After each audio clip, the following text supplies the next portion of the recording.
Alright, y'all, this is the video that y'all been waiting for.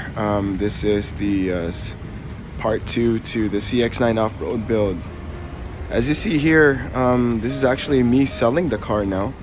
This was a few months ago. As you can see, a representative from clutch.ca is checking out the car. Eventually he ruled out that it seems to be in fine working condition, and I was able to get some money back for the car.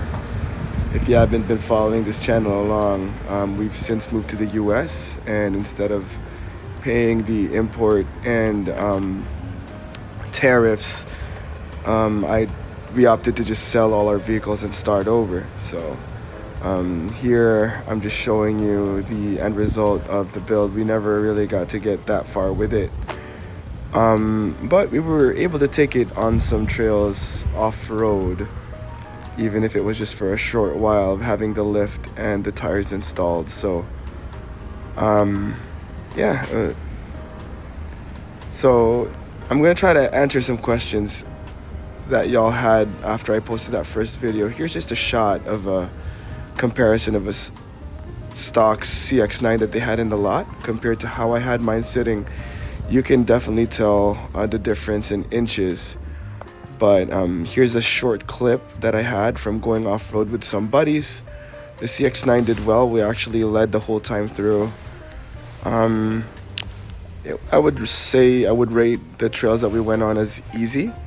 CX9 did really well with the lift and the tires. It didn't get stuck. But I would say ultimately that this would be the extent of what I would do in terms of difficulty. I would not push it to crawl rocks or push it through like harder obstacles. I don't think it would do too well, so I would classify it as a soft-roader vehicle. Now this is what the dream would be, of course. Unfortunately, the parts just don't exist to create this thing, and I'll tell you why. So the CX9, here's a side profile, really suffers from lack of good approach and departure angle. So you could see the deep bumpers really make it hard. Solution that I would have for that is, if you're okay with it, is to trim this portion of the front bumper marked in red. That would give you some decent approach angle. I think be a good starting point. Wouldn't be great, but it would help a lot, I think. There are some Instagram users who have done this. Of course, you'd ask, JC, what about my fog lights? Because the red part includes the fog lights. I would just say find some ditch light brackets or fabricate your own. Maybe the ones that fit the CX50 would fit the CX9, and just use those for fog lights instead.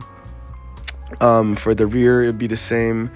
I would cut the rear portion of the red portion of the rear bumper here marked in red, and that would help a lot as well. Remove the support bracket underneath, any rebar under there, and the yellow is just to mark how I would redirect my tailpipes somewhat to the sides, just for more clearance.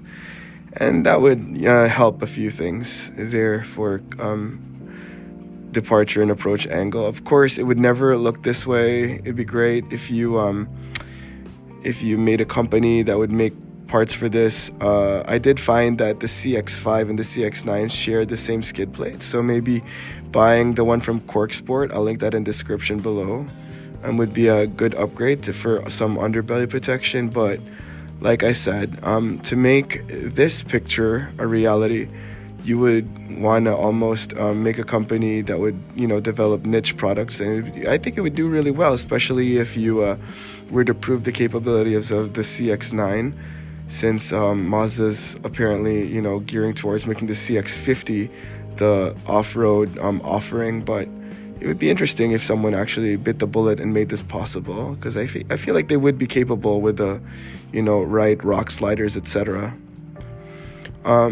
Yeah, so let me know in the comments, what do you think? I'm feeling under the weather when I'm recording this, which explains why my voice is this way. But yeah, that's where we're at, especially if you're able to somehow fit 33s under there. I think the CX9 with proper body armor and clearance be capable. I've since moved on. I picked up a Cayenne here in the States. It's a V8, so if you want to subscribe, I'm about to do a video of a walk around of how I bought this thing, details of what's done to it so far, and what I have planned for it in the future. So go ahead, give me a like, give me a comment on if I missed anything on the CX9. I wish I would have had more off-road footage of it, but it being my first attempt at off-roading, I was too nervous to take any video.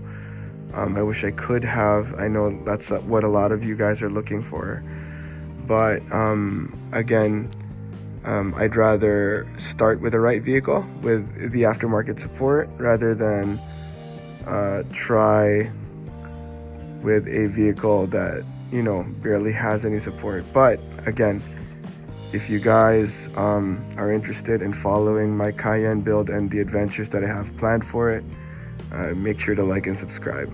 Peace.